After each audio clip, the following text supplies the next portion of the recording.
সেই নলকূপ কিন্তু পরীক্ষামূলক ছিল, অর্থাৎ সেই পরীক্ষামূলক নলকূপে পানির স্তর না পেয়ে অপর জায়গায় কিন্তু আরো একটি নলকূপ করেছেন এবং গ্রামবাসী যেমনটি বলছেন যে এই নলকূপটি বন্ধ করে দেওয়া উচিত ছিল মাটি দিয়ে, কিন্তু সেই নলকূপ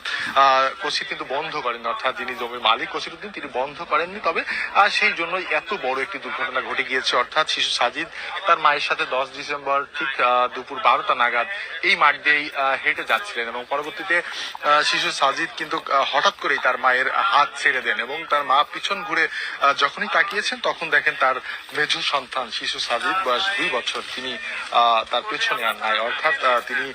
চিৎকার শুনতে পান একটি নলকূপের মধ্য থেকে, একটি গর্তের মধ্য থেকে মা মা চিৎকার, এবং সেই চিৎকারের শব্দেই শিশু সাজিদের যে চিৎকার সেই চিৎকারে কিন্তু তার মা